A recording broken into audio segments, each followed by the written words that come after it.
Good morning বন্ধুরা, কেমন আছো তোমরা সবাই? নিশ্চয়ই ভালো আছো, আমিও ভালো আছি। আর আজকে হলো শনিবার। শনি রোববার দিন তো আমার একটু কাজের চাপটা কম থাকে। শনি রোববার দিন ছেলে মেয়ের স্কুল কলেজ থাকে না, তো ওই কারণে। তা আজকে মাংস রান্না হবে, মাংস নিয়ে এসছে। আমার এখনও স্নান হয়নি, ঘুম থেকে একটু দেরি করে উঠলাম। তাছাড়া শনি রোববার দিন বাড়িঘর পরিষ্কার করার কাজকর্মও তো থাকে, তো ওগুলো করতে করতে একটু দেরি হয়ে গেল আজকে স্নান করতে। এখন বেসিনটা পরিষ্কার করছি, তারপরে স্নান করে ঠাকুর পুজোটা দেব। স্নান সেরে রান্না করতে চলে আসলাম। প্রেশার কুকারের মধ্যে পোলাও বসিয়ে দিয়েছে, এই যে 2টো সিটি দেবে, তারপরে গ্যাসটা অফ করে দেব। এখন চিকেনটা বসাবো। চিকেন তো ধুয়ে রেখে গিয়েছে, কিন্তু চিকেনের পিসগুলো না আজকে সব ঠিকঠাক মতো আনেনি। কোনোটা ছোট, কোনোটা বড়, সেই জন্য ভাবছি কি করব। এরকম ছোট ছোট পিসও রয়েছে, তো সেগুলো আলাদা করে রাখবো। ওগুলোর সাথে যদি বড় পিসগুলো দেয় না, তাও ঘেটে ফেটে একদম ইয়ে হয়ে যাবে, জগা খিচুড়ি হয়ে যাবে। ওই জন্য তার আগে চিকেনের মশলাটা বানাবো, তো সেই জন্য যে কড়াই গরম করতে দিয়েছে আর মশলাগুলো থালার মধ্যে নিয়ে নিয়েছে। তো চলো তাড়াতাড়ি করে চিকেনের মশলাটা রেডি করে নিই, চিকেনটা বসিয়ে দিই, অনেক বেলা হয়ে গেছে আজকে রান্না করব চিকেন কান্তি। তার আগে একটা মশলা রেডি করে নিচ্ছি। এখানে আছে শুকনো লঙ্কা, তেজপাতা, স্টার অনিয়ন, গোটা গরম মশলা আর গোটা গোলমরিচ। এই মশলাগুলো আগে একটু ভেজে নেব শুকনো খোলায়। আর এটা হলো মৌরি। মৌরিটা আমি এইমাত্র দোকান থেকে কিনে আনলাম। মৌরিটা ধুয়ে ছাঁকনির মধ্যে জলটা ঝরানোর জন্য রেখে দিয়েছি। এবার এগুলো সব একসাথে হালকা করে একটু ভেজে নেব। সবসময় একইভাবে চিকেন রান্না করতেও ভালো লাগে না, আর একইভাবে চিকেন খেতেও ভালো লাগে না। আমার তো সবসময় ইচ্ছে করে যে আমি নতুন নতুন রান্না করি, কিন্তু তাড়াহুড়োর জন্য অনেক সময় হয় না। কৃপা অর্জুনের যখন স্কুল কলেজ থাকে তখন তো খুব তাড়াহুড়োর মধ্যে রান্নাবান্না করতে হয়। তার মধ্যেও আমি সময় পেলে, সুযোগ পেলে নতুন কিছু রান্নার ট্রাই করি। চিকেনের পিসগুলো সমানভাবে কাটা হয়নি, তো ওই জন্য যেগুলো বেশি ছোট সেগুলো আমি আলাদা করে নিচ্ছি, আর যেগুলো একটু বেশি বড় ওগুলো রান্না করব। আর মশলাটা এবার আমি গুঁড়ো করে নেব। মশলাটা ভাজা হয়ে গেছে। চিকেন কান্তি রেসিপিটা হলো কাশ্মীরের একটা রেসিপি। কাশ্মীরে গিয়ে তো আমরা এবার সেরকম কিছু খাওয়া দাওয়াই করতে পারিনি। ভাবছিলাম কাশ্মীরে গিয়ে কাশ্মীরের হোটেলের রান্নাবান্নাগুলো একটু খেয়ে দেখবো, ওখানে রান্নাবান্না কীরকম কী, কিন্তু সেরকমভাবে তো কোনো কিছুই খাওয়া হয়নি। আমি যখন চিকেন কান্তি রান্না করছিলাম সেই সময় মনে মনে সেই কথাই ভাবছিলাম যে কাশ্মীরে গিয়ে রেস্টুরেন্টের কোনো খাবারই খাওয়া হলো না। ওখানে গিয়ে তো শরীর খারাপ ছিল, অসুস্থ ছিলাম, তো সেই জন্য বাইরের খাবার দাবার সেরকম একটা খাওয়া হয়নি। তো দেখো কড়াইতে একটু সর্ষের তেল দিলাম, তার মধ্যে ঘি দিয়েছি, আর এখানে আছে পেঁয়াজ রসুন বাটা। এবার আদা বাটা দিলাম। পেঁয়াজ, আদা, রসুন বাটা এগুলো ভালো করে দিয়ে কষিয়ে তারপরে এর মধ্যে চিকেন দেব। চিকেন দিয়ে তারপরে আবার ভালো করে কষাবো। তারপরে দেব কাশ্মীরি লঙ্কার গুঁড়ো। এটা কাশ্মীরি রেসিপি, তো এর মধ্যে যদি কাশ্মীরি লঙ্কার গুঁড়ো না দেয় তাহলে রান্নাটা অসম্পূর্ণ থাকবে। চিকেনটা আবার ভালো করে কষিয়ে এর মধ্যে দেব ভাজা মশলা। ওই যে ভাজা মশলাটা করে রেখেছিলাম সেই ভাজা মশলাটা দেব। আর ভাজা মশলাটা দেওয়ার পরে রান্নার থেকে যা সুন্দর গন্ধ আসছে, সারা ঘর গন্ধে ভরে গেছে। এখন কিন্তু এর মধ্যে আর সেরকম কোনো মশলাপাতি দিতে হবে না।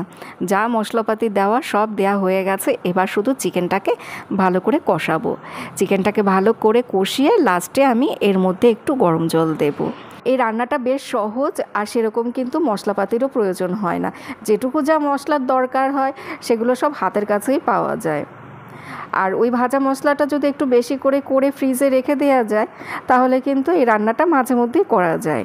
তাহলে তো ঝামেলা আরও অনেক কমে গেল। রান্না করার সময় আর গুঁড়ো মশলা রেডি করার ঝামেলা থাকলো না, আগে থেকে যদি একটু বেশি করে রেখে দেওয়া যায়। আমি তো ভাবছিলাম যে একটু বেশি করেই মশলা করে রেখে দেব, কিন্তু যতটা মশলা আমি গুঁড়ো করেছি পুরোটাই এই রান্নার মধ্যে দিয়ে দিলাম, তো সেই জন্য আর এক্সট্রা মশলা ছিল না। একটু বেশি বেশি পরিমাণে যদি মশলাগুলো নিতাম তাহলে হয়তো আবার কিছুটা মশলা ফ্রিজে রেখে দিতে পারতাম। চিকেনটা রান্না হয়ে যাওয়ার পর এর মধ্যে দেব ফ্যাটানো টক দই। ফ্রেশ ক্রিম দিলে ভালো হতো, কিন্তু ফ্রেশ ক্রিম ঘরে নেই, সেই জন্য আমি ফ্যাটানো টক দই দিলাম এর মধ্যে। আর লাস্টে দেব একটুখানি কসুরি মেথি। হয়ে গেল চিকেন কান্তি রান্না। কাশ্মীরে গিয়ে কাশ্মীরের রান্নাবান্না খেতে পারিনি, কিন্তু আজকে বাড়িতে বসেই কাশ্মীরের একটা রান্না নিজের হাতে রান্না করে খেলাম। দুধের সাথে ঘোলে মেটানো। দেখো চিকেনের কালারটা কত সুন্দর এসছে। এর মধ্যে কোনো খাবার রং দেওয়া হয়নি, হলুদ দেওয়া হয়নি, কিন্তু দেখতে বেশ ভালোই লাগছে। আর এর সাথে ছিল পোলাও আর চিকেন কান্তি। তো এই হলো আজকে আমাদের শনিবার দিনের স্পেশাল মেনু। ছেলে মেয়ে বলছিল ওরা খাবার নিয়ে উপরের ঘরে চলে যাবে। তারপর ওদেরকে বকা দিলাম, বললাম যে তোরা তো আমার সাথে ভাত খাওয়ার সময়ই পাস না, এখন তোরা দুজন আমার সাথে একসাথে ভাত খেতে বসবি। আর ছেলে মেয়ের বাবার নেমন্তন্ন আছে, ওই জন্য তাকে তোমরা দেখতে পাচ্ছ না। তো আমরা তিনজন আজকে একসাথেই নিচের ঘরে বসে খেতে বসলাম। এখানে বসে বসে ভাত খাচ্ছি, গল্প করছি, ওরা আবার মোবাইল দেখছে। মোবাইল না দেখলে তো ওদের আবার পেটের ভাত হজম হয় না। ভালো হয়েছে বাবু? ভালো হয়েছে চিকেন? অর্জুনকে একদম ভালো করে সাবান, স্ক্রাবার, ফেস ওয়াশ সব কিছু দিয়ে শ্যাম্পু বলছি, স্নান করিয়ে দিয়েছি, কিন্তু শ্যাম্পুটা করাতে ভুলে গেলাম। কালকে রোববার আছে, কালকে শ্যাম্পু করিয়ে দেবো। গুড ইভিনিং বন্ধুরা, এখন 6:10 বাজে আর আমি গ্রিন টি বানিয়ে নিয়ে আসলাম আমার জন্য। আজকে তো একটু ঠান্ডা ঠান্ডা ওয়েদার পড়েছে, তো সেই জন্য ভাবলাম যে একটু গ্রিন টি খাওয়া যাক, অনেকদিন গ্রিন টি খাওয়া হয় না। গ্রিন টি আর বিস্কুট নিয়ে এসেছি।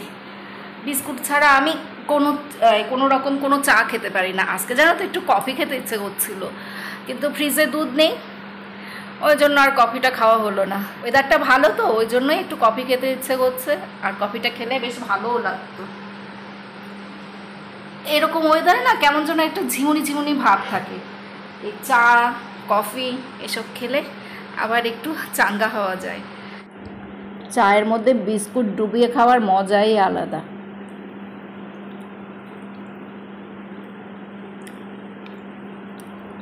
কিছু মানুষ খুব সুন্দর করে গুছিয়ে মিথ্যে কথা বলতে পারে, তাদের কাছে মিথ্যে কথা বলাটা একটা জল ভাতের মতো। কিন্তু আমার কাছে মিথ্যে কথা বলা মানে নিজেকে অন্যের কাছে সস্তা করে দেয়া। সবাই বলে যে মিথ্যে কথা বলা খুব সহজ, মিথ্যে কথাও নাকি অনায়াসে বলা যায়, কিন্তু আমার কাছে জানো তো মিথ্যে কথা বলাটা মনে হয় যেন সবথেকে কঠিন কাজ। আমার মনে হয় ওই মিথ্যে মিথ্যে কথা বানাবো, তার থেকে যেটা সত্যি সেটা বলে দেওয়াই তো ভালো। অত ঘুরিয়ে পেঁচিয়ে একটা সত্যি কথা ঢাকার জন্য 10টা মিথ্যে কথা বলে মানুষ যে কী সুখ পায় সেটা আজ পর্যন্ত আমি বুঝতে পারলাম না। এই কুর্তিটা অনেক বছর আগের, খুব টাইট হয়, পরতে পারছি না, তো সেই জন্য সেলাইটা খুলতে হবে। হাতাগুলো দেখলাম ঠিক আছে, বডির এদিক দিয়ে খুলতে হবে দুপাশ দিয়ে। এই যে এই সেলাইটা চোখে দেখতেও পাই না, উড়ে সরালে তারপর দেখতে পাবো একটু ভালো করে। এখন যদি আমি কোনো কিছু কাছে এনে দেখার চেষ্টা করি সেইটা না আমি ভালোভাবে দেখতে পাই না, ঝাপসা লাগে। তারপরে ওটা একটু দূরে সরালে তারপরে বুঝতে পারি। এই যে এই সেলাইটা খুলবো, দুপাশ দিয়ে খুলতে হবে। এটার মধ্যে আমার সেলাইয়ের সব জিনিসপত্র রয়েছে। এইটা এই কাঁচিটা ভীষণ ভালো সেলাই খোলার জন্য। জামাটার তো সেলাই খুলতে হয়েছে, সেলাই খোলার পর আবার একটু সেলাই করতেও হয়েছে। তো সেলাই টেলাই করে তারপরে আমি আর অর্জুন গেছিলাম সাইকেল চালাতে রাস্তায়, কিন্তু অর্জুনের সাইকেলটাও খারাপ হয়ে গেছে আর এই পাশের দোকানদার দাদার সাইকেলও খারাপ, তো সেই জন্য আমরা সাইকেল চালাতে পারিনি। অর্জুন কয়েক পাক দিল, আমি ওই 1 রাউন্ড দিয়ে চলে এসেছি। দুটো সাইকেলই খারাপ হয়ে রয়েছে, সেই জন্য আর সাইকেল চালানো হয়নি। সাইকেল চালাবো বলেই চুড়িদারটা পরেছিলাম, কিন্তু দুটো সাইকেলই খারাপ হয়ে পড়ে রয়েছে, ওই জন্য আর চালানো হলো না। এবার রসুনের খোসা ছাড়াবো। এই দেখো কতগুলো রসুন ভিজিয়ে রেখেছিলাম, এখন ঝটপট করে এই রসুনের খোসাগুলো ছাড়িয়ে রাখি। আজকে কাজের চাপ একটু কম আছে তো এসব টুকিটাকি কাজগুলো করে রাখি। রান্নার সময় রসুনের খোসা ছাড়ানো আমার কাছে বিশাল একটা ঝামেলা মনে হয়, ওই জন্য আমি শনি রোববার দিন এরকম রসুনের খোসাগুলো ছাড়িয়ে রাখি।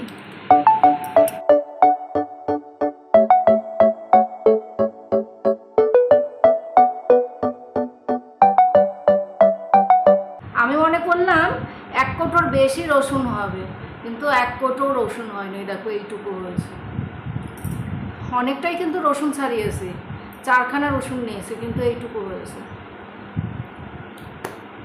এবার এটা ফ্রিজে রেখে দিই। কৃপা অর্জুনের জন্য ডিনারটা বেড়ে নিলাম। ওর বাবা তো খাবে না, ওর বাবাকে বলছিলাম রুটি আনতে, তো ওর বাবা বললো যে খাবে না, তো সেই জন্য কৃপা অর্জুনকে একটা রুটি দিলাম আর আমি নিজের জন্য একটা রুটি রাখলাম। গুড মর্নিং বন্ধুরা, আজকে হলো রোববার। কালকে তো ব্লগটা শেষ করা হলো না। এখন এই যে ভেন্ডি কাটছি, এই যে এখনও 5-6টা রয়েছে ভেন্ডি। ভাত বসিয়ে দিয়েছি, রেখার তরকারি বসিয়ে দিয়েছি। সকালবেলা বাইরে অনেকক্ষণ ছিলাম, ওই গাছগুলোকে একটু দেখলাম, আগাছা হয়েছে সেগুলো পরিষ্কার করলাম। আগাছা পরশু দিনও পরিষ্কার করেছি, আবার কালকেও আজকেও পরিষ্কার করলাম। হ্যাঁ, আগাছা পরশু দিন করেছি, আবার আজকেও করলাম। তারপরে ওই সুপারি গাছের ওখানে অনেক পাতা টাতা পড়েছিল, উঠানটা ঝাড় দেওয়া হয়, কিন্তু ওই সুপারি গাছের গোড়ার ওদিকটা না পরিষ্কার করা হয় না। ওখানে বাইক থাকে, তো ওই যারা আমাদের বাড়িতে ভাড়া থাকে ওদের বাইকটা থাকে। এবার আমি সকালবেলা না তখন ওই জায়গাটা পরিষ্কার করতে পারি না। তো আজকে ওরা বাড়িতে নেই, দেখলাম জায়গাটা ফাঁকা আছে, ওই জন্য ওই পাতাগুলো আজকে পরিষ্কার করতে পারলাম। এই সমস্ত কাজ করছি সকালবেলা, যেগুলো সারা সপ্তাহে না হয় সেগুলো এই শনি রোববার দিন করতে হয়। স্নান হয়নি, নাইটিটা শুধু চেঞ্জ করেছি, নাইটি চেঞ্জ করে রান্নাবান্নার কাজ করছি। নিচের ঘরটা এইমাত্র মুছলাম, রান্নাটা হয়ে গেলে উপরের ঘরে যাব। আজকে সেরকম কিছু রান্না করছি না, মাছও না মাংসও না, আজকে এই ভেন্ডি রান্না হবে আর রেখার তরকারি রান্না হবে। আজকে একদম লাইট খাবার। রান্নাটা হয়ে গেলে উপরের ঘরে গিয়ে ঘরগুলো সব মুছে ফেলবো, তারপরে স্নান করব। জামা কাপড় টাপড় আজকে আর কাচতে হবে না। আজকে জলের ফিল্টারটা পরিষ্কার করব। ভেতরের দিকটা না, বাইরের দিকটা। জলের ফিল্টারটা সাদা রঙের, তো কালো কালো ছোপ ছোপ দাগ পড়ে যায়, সেই জন্য মাঝে মধ্যেই এটা আবার একটু ভালো করে আমাকে পরিষ্কার করতে হয়। গতকালকে তোমাদেরকে বলছিলাম যে কিছু মানুষ মিথ্যে কথা বলে কি যে সুখ পায় সেটাই বুঝি না। একটা সত্যি ঢাকার জন্য আমরা মানুষরা 10টা মিথ্যে কথা বলে থাকি। মিথ্যে কথা বলে কিন্তু আমরা মানুষরা শান্তি পাই না, সবসময় কিন্তু মনের মধ্যে একটা মানসিক অশান্তি চলতে থাকে। মিথ্যে কথা বলে কিছু মানুষের কাছে কিছু সময়ের জন্য ভালো থাকা যায়, সেই ভালো থাকাটা কিন্তু দীর্ঘস্থায়ী হয় না, কারণ মিথ্যের কারিগরি একদিন সবার কাছে ধরা পড়েই যায়। শুধু শুধু নিজেকে অন্যের কাছে সস্তা বানানো, একটা সত্যি ঢাকতে 10টা মিথ্যে কথা বলা। এই ঝুড়িটা ঘষে মেজে পরিষ্কার করে এটার মধ্যে প্লাস্টিক রাখলাম। ওই আগে যা যা রাখা ছিল সেগুলোই রয়েছে, প্লাস্টিক আর এই রান্নাঘরে কাপড়, রান্নাঘর পরিষ্কার করার আর কি কাপড়গুলো। উপরের ঘরগুলো মুছে স্নান সেরে আসলাম, আর তোমাদেরকে বলছিলাম জামা কাপড় কাচতে হবে না, কিন্তু অনেকগুলোই জামা কাপড় কাচা ধোয়া করলাম। আমার বরের ঘরে গিয়ে দেখলাম ওর কয়েকটা জামা প্যান্ট পরে আছে নোংরা, তো সেগুলো সব ধুয়ে দিলাম। আর এখন খাবো চিয়া সিড আর হলো গিয়ে ফ্লেক্স সিড। এই যে এটা হলো ফ্লেক্স সিড আর এটা হলো চিয়া সিড, এটা কালকে রাতের বেলা ভিজিয়ে রেখেছিলাম। আগে ফ্লেক্স সিডটা খাই, পরে চিয়া সিডটা অল্প অল্প করে খাবো। তো বন্ধুরা, এখনকার মতো ব্লগ শেষ। তোমরা সবাই ভালো থেকো, সুস্থ থেকো, সাবধানে থেকো। আবার আগামীকাল দেখা হবে। তাহলে টাটা বন্ধুরা।